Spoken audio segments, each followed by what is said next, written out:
एक मुंबई का मशहूर हॉस्पिटल जहां पर एडमिट थी एक 14 साल की नाबालिग लड़की जो कि ज़िंदगी मौत की जंग लड़ रही थी और उसकी देख रेख के लिए वहां पर जो कि पुलिसकर्मी व महिला और जो उसका इलाज डॉक्टर कर रही थी वह भी महिला और जो उसके कमरे वार्ड की सफाई कर रही थी वह भी महिला सफाई कर्मी।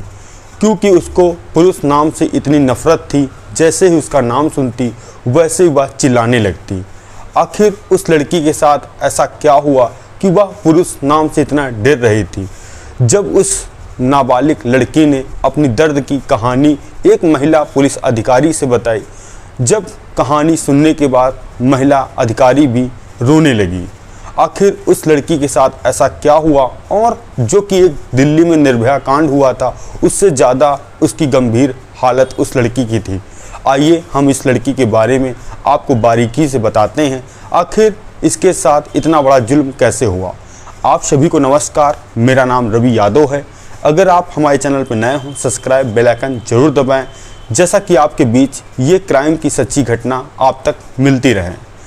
यह सच्ची घटना चालू होती है महाराष्ट्र का एक इलाका है जिसका नाम है पुणे और उसी के अंतर्गत एक थाना आता है पणवाड़ी और वहीं पर एक परिवार रहा करता था। परिवार में माता पिता और इनकी एक 14 साल की लड़की।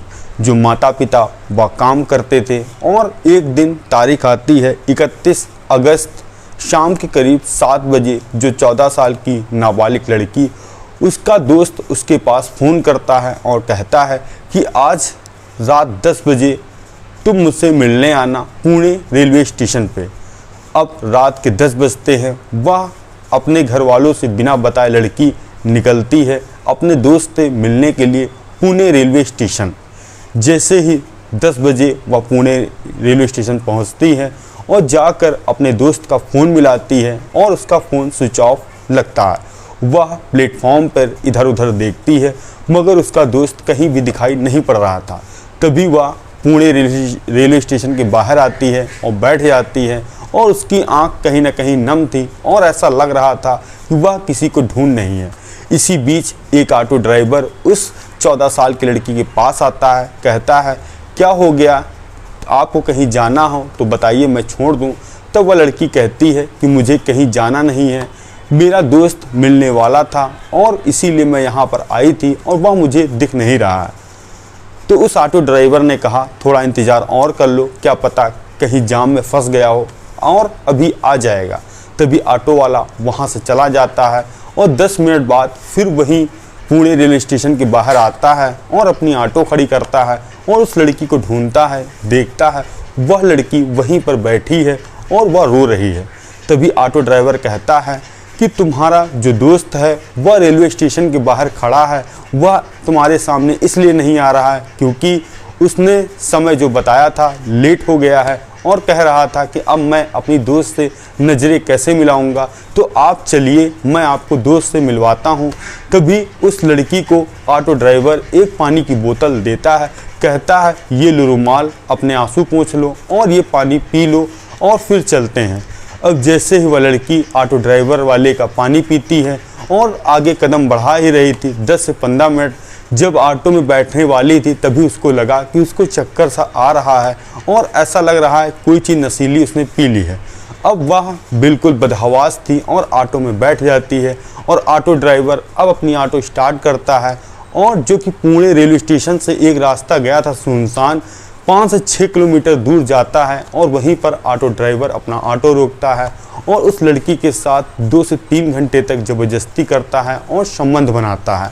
अब धीरे धीरे उसको होश आ रहा था, जब वह विरोध कर रही थी तो ऑटो ड्राइवर उसको मारता है और मारने के बाद कहता है कि तुम चुपचाप बैठो जैसा मैं कह रहा हूँ, नहीं तो तुम्हारे साथ बहुत गलत होगा।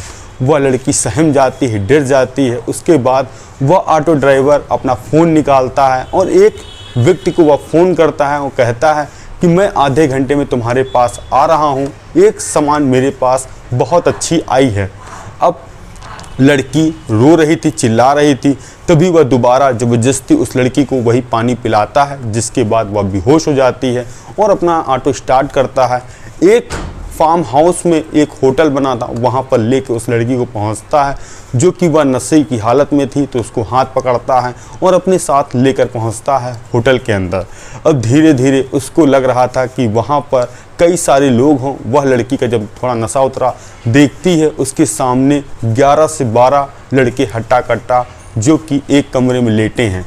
अब जैसे ही ऑटो ड्राइवर उस लड़की को कमरे के अंदर ले जाता है, अब जो 12 वहाँ पर लड़के थे उस लड़की के एक एक करके कपड़े उतारते हैं, और ना चाह कर भी वह लड़की विरोध कर रही थी, मगर वो लड़के मानते नहीं हैं।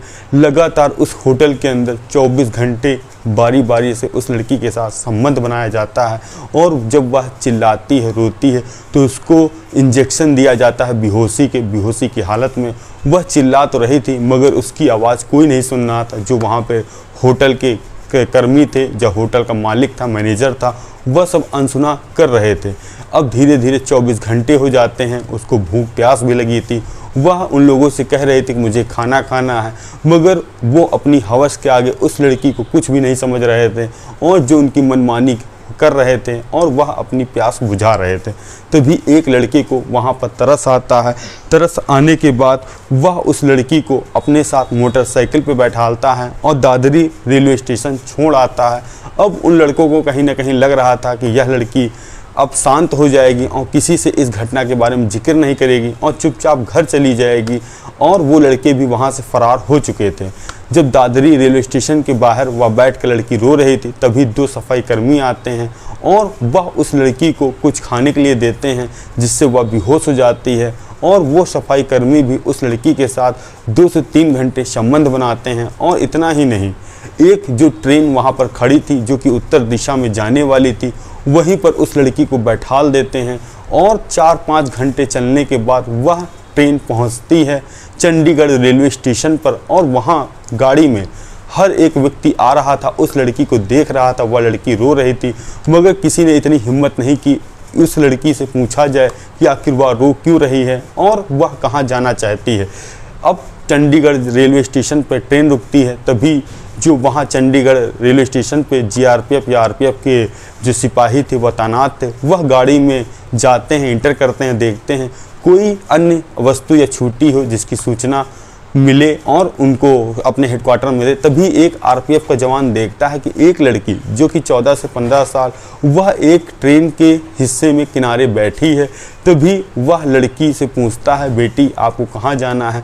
जैसे ही उसकी आवाज़ उसकी पुलिस से सुनी, वैसे ही वह तेज से चिल्लाने लगी, और कहने के बाद तभी जीआरपी वाले ने उसको नीचे उतारा, और उतारने के बाद उससे पूछा कि बेटा तुमको कहाँ जाना। वह और तेज रोने लगी।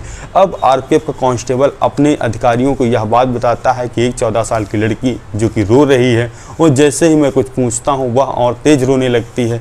तभी जो वहाँ के चंडीगढ़ के अधिकारी थे सुरक्षा के, तभी वह फ़ोन मिलाते हैं CWC जो कि चाइल्ड वेलफेयर कमेटी। जो वहाँ की महिला अधिकारी आती है, उस लड़की को पहले तो खाना खिलाती है और एक माँ के ममता से पूछती है, पुचकार से, और अपने जब कंधे पे उसको लगाती है तो वह लड़की पूरी घटना बयां करती है कि कैसे वह अपने दोस्त से मिलने के लिए गई थी और एक ऑटो वाला आया, उसके साथ उसने ज़बरदस्ती किया। और इतना ही नहीं, एक उसको फार्म हाउस में होटल में ले जाया गया, उसके साथ वहाँ से 11 से 12 लोगों ने किया, और फिर 2 सफाई कर्मी जो रेलवे स्टेशन थे उन्होंने भी संबंध बनाया। जैसे ही यह बात उस अधिकारी ने सुनी, मानो उसकी भी आंख में आंसू निकल आए। अब एक ही यह रास्ता था कि इस लड़की के माता पिता कहाँ के रहने वाले हैं।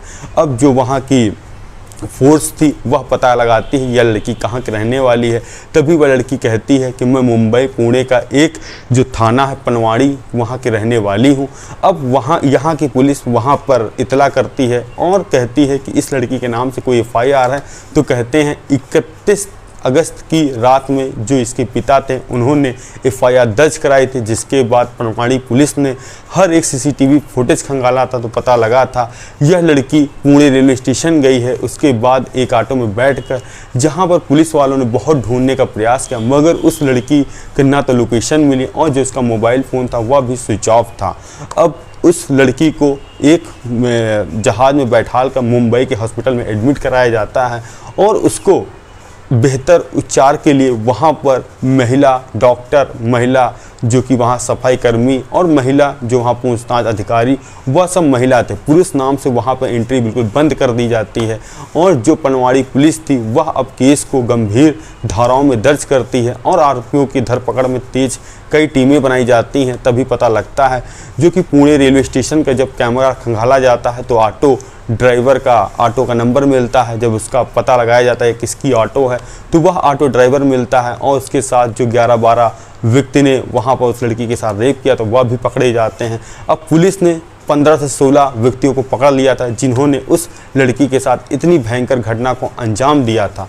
अब पुलिस ने उनको जेल भेज दिया और हमारी भी अपील है कि उनको कम से कम फांसी की सज़ा मिलनी चाहिए जो उन्होंने 14 साल की नाबालिग के साथ इतना बड़ा कांड किया। आप लोग का जो भी राय हो वह कमेंट के माध्यम से ज़रूर दें कि आखिर उन आरोपियों को क्या सज़ा मिलनी चाहिए। हम मिलते हैं नई कहानी नई शुरुआत के साथ। जय हिंद, जय भारत और कमेंट में नाम पता ज़रूर लिखें।